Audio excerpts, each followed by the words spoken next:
Did you know that Madeira Airport is one of the hardest airports in the world? It sits on a narrow strip of land between high mountains and the ocean. The short runway gives little room for mistakes. Pilots have to deal with strong winds, sharp turns, and a runway that goes over the water on stilts. Every landing and takeoff is a real test of skill. For those lucky enough to land here, this is my top 10 in Madeira. Number 10. Funchal is the capital of Madeira, a charming little city that's perfect for exploring on foot. No car needed. The narrow streets can be a bit tricky to park anyway. That's how you park the car in Madeira.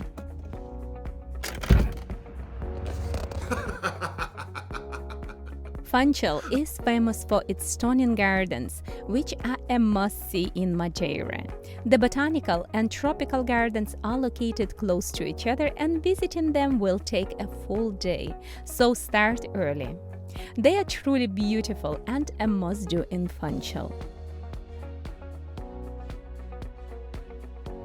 You can watch my detailed video on how to explore them in one day, ensuring you don't miss anything. I leave the video link in my description.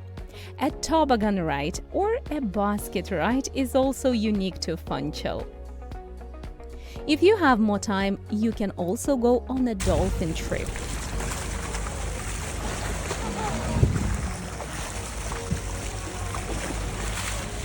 Visit the Cristiano Ronaldo Museum or explore local markets for unusual hybrid fruits.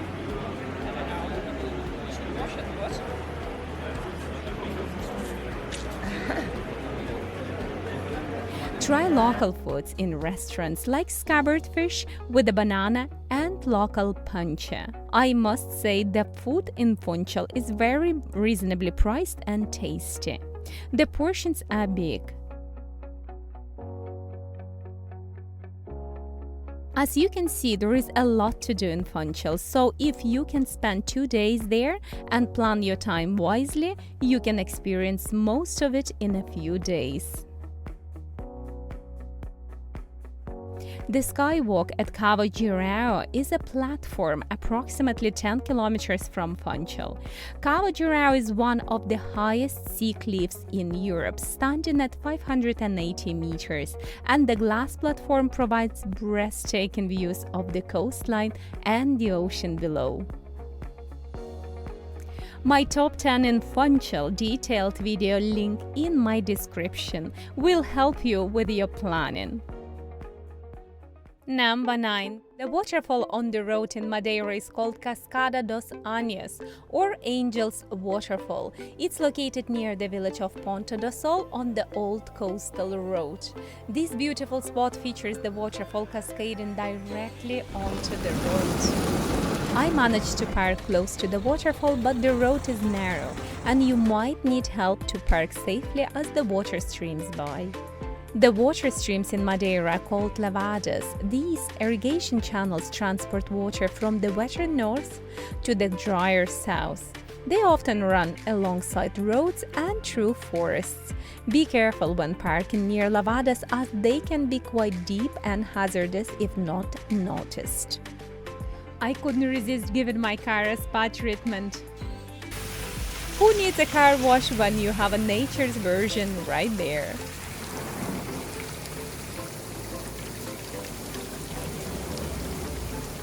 If you proceed all the way from the waterfall, you will see a lovely village called Ponta do Sol. It's only about a 10-minute drive. It's a small, charming village you don't want to miss if you made it to the waterfall. There is a bay where it's safe to swim if you don't mind the pebbles. There aren't many parking lots, so people park their cars in the tunnel, which is an adventure on its own.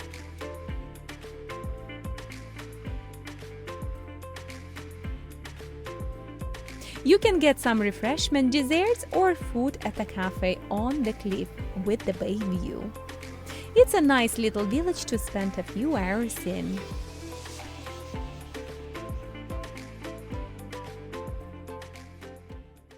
Number 8. Mashika. Mashika is a coastal town known for its golden sand beach, which is a popular attraction.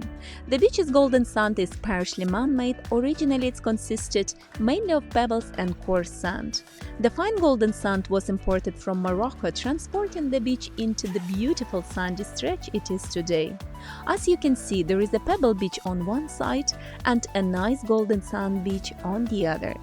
Its sheltered bay also makes it ideal for safe swimming. There are a few grocery shops and cafes around the area, which makes it a nice place to stay while exploring the island. Accommodation is limited on the island, so if you are planning to spend a day or two on the beach, book your accommodation in advance. Hello, how are you? Hello. How much is the smoothie? Do you do smoothies or juices? Smoothie is more ice and pina colada is more fruit. One pina colada, 2 persons. One pina colada, 2 persons. Okay. And how much is it? Much. With the rum and no rum. Yes. All right. That's Is the put in pineapple? Okay. It's coconut, ice, and pineapple. Okay. Number 7. Santana. You can't visit Madeira without snapping a photo at the cute set of around 7 traditional thatched roof houses in Santana.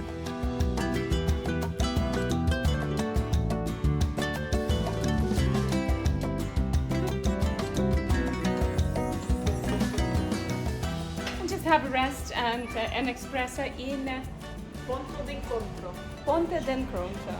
Cheers!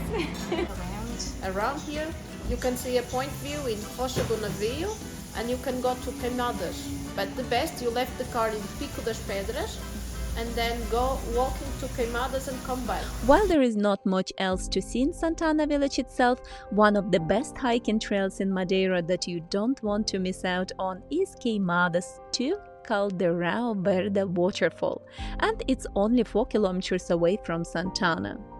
The 12 kilometers hike to the beautiful RA the Waterfall is flat and easy to follow. You'll walk through forests and tunnels hearing the calming sound of water channels. Parking is easy with a large lot available. There is also a small coffee shop for snacks and drinks before or after the hike. If you're interested in the best hikes in Madeira that locals recommend, I will leave a video link in my description. The video provides detailed information on the trail length, difficulty level, and directions on how to get there. Number 6. The viewpoint of Eira do Serrado. There are many viewpoints in Madeira, but there are a few that I want to share. I was on the way to the island's highest peak, Pico do Orera, and at the last second I decided to take a narrow road to a viewpoint that was signposted. It was only a short drive from the main road to Pico do Orera. What a surprise! This viewpoint, located at 1080 meters high, provides breathtaking view of the Nons Valley 600 meters below and the majestic peaks of Madeira Island. I got here by car, but Route 81 from Funchal takes you up the small mountain road to Serrado area. It takes around 40 minutes for an impressive ride on the steep and winding roads. You'll also see a 4-star hotel and spa with a restaurant, bar and terrace overlooking the valley. I didn't stay there, but it looked inviting. There is a small souvenir shop too. This quick detour offers a truly magical view. The viewpoint location is in my description. We have one. We call it Ribeiro Frio, but it's like you have to go all the way down. It starts like in the mountain over there, or It starts down there. down there. No, over there, at the end of like the Where the town is, Yes. the village. yes. Uh-huh. But you also have if you want to go to the Nuns Valley, it's like, but it's a small hike. It's like 1 hour, so to walk down and to walk up. All right, 1 hour. Number 5. Fanal Forest in Madeira. It's like a fairy tale, honestly. I've never seen anything like it. The mist and ancient trees reminded me of a childhood stories about a bad character living there and a good one trying to set them free. The mist and ancient trees create an atmosphere straight out of a fairy tale. Madeira is full of microclimates, making predicting the weather tricky. It can be sunny for 1 minute and rainy for the next. When I visited Fanal Forest, it was actually sunny, and I thought I was in the wrong place. I walked around for about 15 minutes and couldn't believe my eyes when it suddenly became so foggy that I could barely see the road back. This is a must visit in Madeira. I've seen people build tents and stay overnight, even in the wet weather. After visiting, I understand why people love it. It's a magical place that attracts nature lovers. Number 4. Porto Moniz is a small town known for its natural lava pools. These pools, formed from volcanic rock and filled with clear seawater, are perfect for swimming and sunbathing. However, from my experience, the water wasn't as clean as expected and had a greenish tint. Despite this, many people still swim in them, and you can actually see different kinds of fish there and watch the pigeons live too.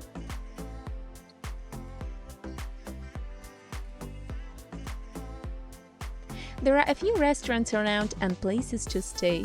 I was very lucky to find accommodation nearby, so I didn't have to go all the way back to Funchal. Number 3. Lighthouse. If you want to enjoy the sunset in Madeira, you should go to the western part of the island as the sun sets there. The lighthouse, located on the high cliffs, is an ideal place for this, offering stunning views of the sun dipping into the sea. It's a perfect spot, especially if your timing is good while exploring the island. Other than that, there isn't much to see there. It's a small place. Number 2. Calheta. Calheta is a small town with 2 sandy beaches, perfect for swimming and relaxing. That is what makes it a nice place to stay if you prefer to chill out by the sandy beach for a few days. There are 2 big, nice, all-inclusive hotels in the area, with the rooms for 2 starting at €250 per night. There were a few small hotels around, but they didn't have vacancies, and some of them weren't even open. Madeira is small, so it worked much better for me to go back to Funchal for accommodation. Number 1. The highest point hike, the Pico Ruivo. Folks, as you know, Madeira is a popular hiking destination with both easy and challenging trails. Make sure to choose hikes that match your fitness level. The highest point in Madeira is Pico Ruivo, which stands at 1,862 meters above sea level. There is a popular hike to the summit of Pico Ruivo starting from Pico do Orera. The hike offers stunning views and is one of the most scenic in Madeira.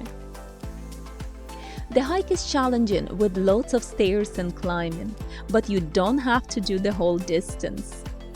You can hike as far as you are comfortable and then return.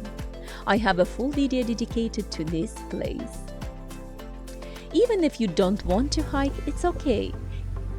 If you hire a car or take a guided tour to this place, the road offers amazing viewpoints and scenery.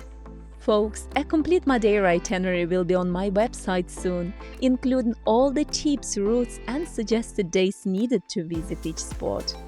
In the meantime, don't miss out on the free hacks on how to travel to Madeira, which are available in my description. I hope you enjoyed the video. If you did, I kindly ask you to subscribe to my channel as it helps a lot. See you next week for another adventure in Portugal. Bye!